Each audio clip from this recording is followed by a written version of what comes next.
Welcome to the Depth Dive. Today we are really trying to crack the code on the future of team building, specifically in the AI space. Yeah, and our source material today is pretty interesting. It comes straight from the trenches, you could say. Right. Insights shared by Julie, who's an HR expert and a community leader right there in the Shanghai AI ecosystem. It's incredibly dynamic. Absolutely. So our mission today is figuring out what happens when tech gets so powerful that it fundamentally changes what we even mean by a company. And we're looking at what turns out to be the ultimate bottleneck in AI entrepreneurship. Surprisingly, it's not the idea. No, it's the person. Or finding the right person, I should say. Okay, let's unpack this then. We're going to look at this sudden rise of the super individual and explore this really crucial paradox. Why someone with a stellar corporate resume might actually be the worst possible choice for your co-founder in an early stage venture. That paradox, that really defines the talent struggle right now. It's a huge issue. So the sources, they introduce this concept, and honestly, it feels a bit like science fiction. The super individual or even more starkly, the one-person company Udo. Right. This isn't just about, being a solo entrepreneur in the old sense. It's about extreme leverage. Exactly. Julie defines this individual's power by their capacity to drive or control AI. The Chinese term is AI. Okay. And this isn't just, knowing how to type a prompt into ChatGPT. We're talking about mastering the architecture needed to manage, say, a few to maybe a dozen specialized AI agents. Okay, define agents for us here, because we're not just talking these general AI tools, right? Like the ones everyone uses. No, not at all. These are more like specialized entities. They're designed to handle really complex, multifunctional tasks that, they used to require whole teams of humans. Oh. So think of maybe a dedicated research agent that does nothing but synthesize global market data 24/7. Or maybe a compliance agent constantly monitoring regulations across different countries. Wow. So, okay, one highly skilled human operator backed up by this sort of small army of specialized AI, can achieve, as the source says, great output. I mean, the implications for a startup's budget are just huge there. Oh, absolutely. That single operator, Right. They effectively replace what used to be maybe a typical Series A funded team. Marketing folks, junior engineers, HR, even some operations roles. It's like extreme organizational compression. Exactly. And staggering CapEx avoidance. Huge savings. Right. And this shift is what's making the whole atmosphere so active right now, especially with younger founders. Yeah. Julie's seen teams forming incredibly fast, even in really complex areas like AI education or AI finance. It just shows that the boundary of what a tiny team can pull off has been completely redrawn by this leverage. So the good news, I guess, is the barrier to actually building the product is lower than it's ever been. But the bad news, finding that one person who can actually steer this whole complex operation, that's become the real bottleneck. That's the crux of it, yes. And that leads us right into the core pain point that founders identify. The biggest hurdle for an AI startup, it's not the brilliant idea, not the concept. Right. The real difficulty is finding a capable team that can execute quickly. At least the team to quickly land the idea. Yeah. That's the challenge. And this is where that talent acquisition paradox you mentioned really bites hard. Yes. Because startups, they have to fight the giants, the big companies, for the tech talent. We know that. Right. The usual suspects. But then they need to layer on these soft skills that, frankly, big corporations rarely breed. Things like a genuinely strong entrepreneurial spirit, real ownership. You need someone psychologically invested. Yeah. Not just clocking in. Exactly. And those combined requirements make the suitable candidates, almost impossible to find on the usual job boards. They're practically unicorns. So if these big company resumes, filled with impressive titles and skills, are often actually a mismatch, why do founders still spend so much time looking there? It seems counterintuitive. Well, it's the safe route, isn't it? It's standardized. It's what everyone knows. But the source is really clear on this. That standardized experience and the mindset that comes with it, it's often just incompatible with the chaos, the sheer unpredictability of an early-stage startup. Right. Big company folks often seek stability. A startup offers, turbulence. Exactly. It's a different world. So, okay, if the clean, polished resume is maybe even a red flag, how do you actually find these people, these unicorns? Well, the sources suggest that real talent has to be talked out. That's the term used. Talked out? Yeah. You can't just rely on a PDF bio. Founders, they need to meet potential partners offline, probably multiple times. You have to confirm compatibility, stress test their vision, make sure you're truly aligned. So it's much more relationship-driven, not just transactional recruiting. Precisely. It's a relationship game, absolutely. And the sources also emphasize that the best talent is not on the surface. So if they're not on LinkedIn, where are they hiding? They're deep under the water, metaphorically speaking. Okay. You typically find them through personal networks, existing connections, or you have to actively, aggressively dive into niche ecosystems, like specific geek communities, certain overseas forums, or even, surprisingly, consumer social platforms. Yeah. The source mentioned Xiaohongshu. Really? Xiaohongshu. It requires real digging in unconventional places.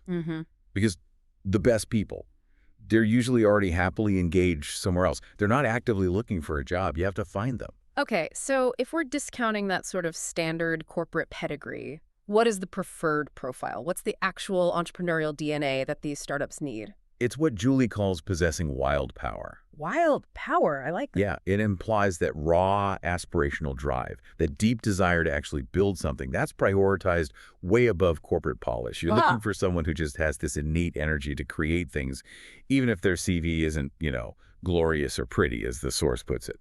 Yeah, we often see that in founders themselves, don't we? That kind of raw ambition, that willingness to just get messy and do what it takes. Absolutely, that's the vibe. But I imagine it's not just raw drive. The sources also stress goal alignment as being totally non-negotiable. Oh, absolutely crucial.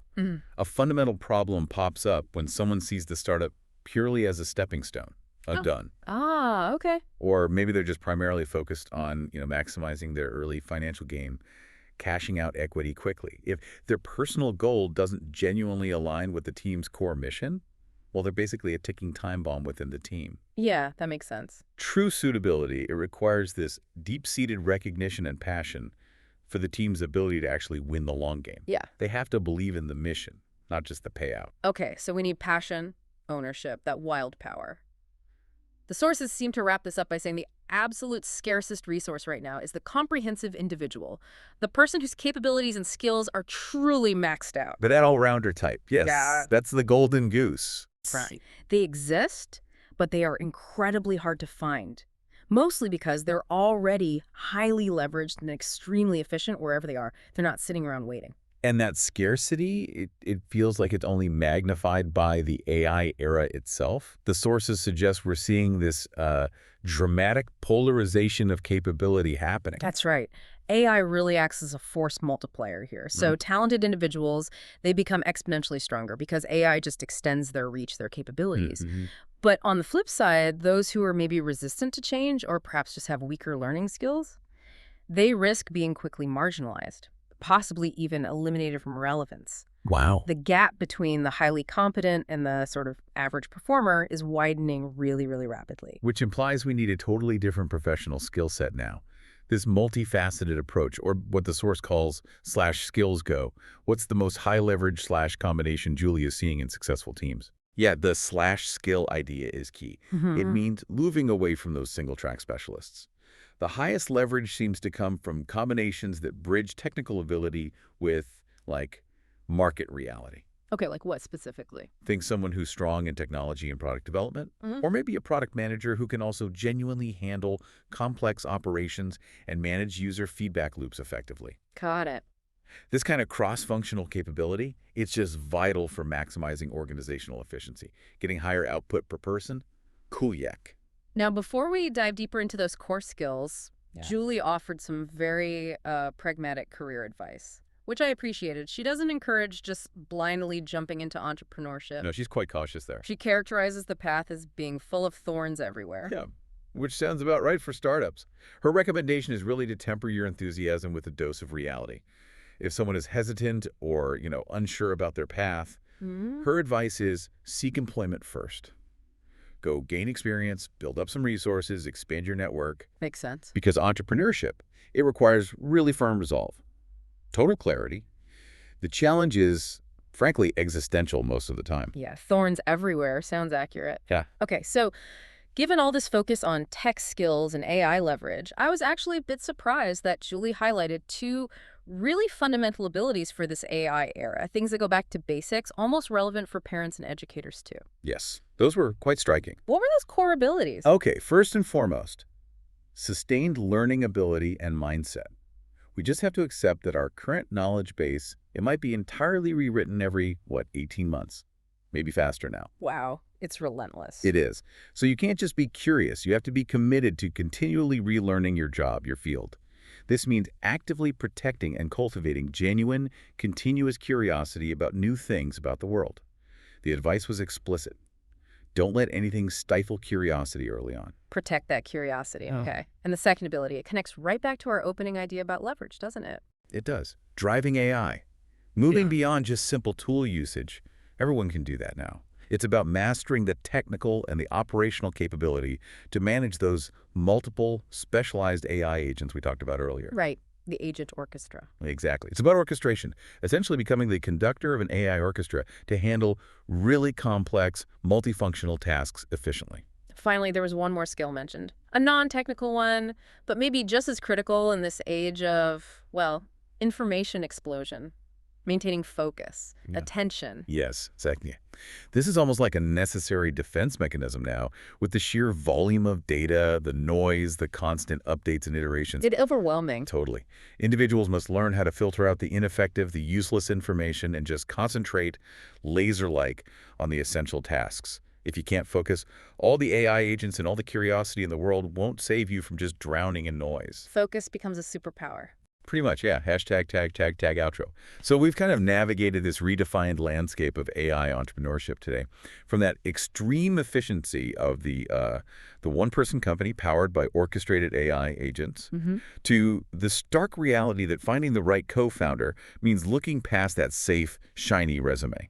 Looking for raw passion and genuine mission alignment instead. Yeah. The consensus from this deep dive seems really clear. The person, the individual, remains the most valuable resource.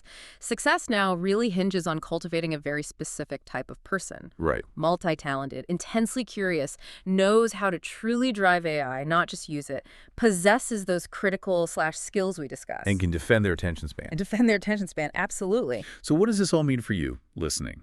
Here's a thought to mull over. Given that AI now allows a single person to effectively stand in for an entire company structure by managing, say, a dozen agents, does success in the next decade depend less on traditional scale and funding and more on cultivating that single, unstoppable super individual? A powerful question, something to think about until our next deep dive.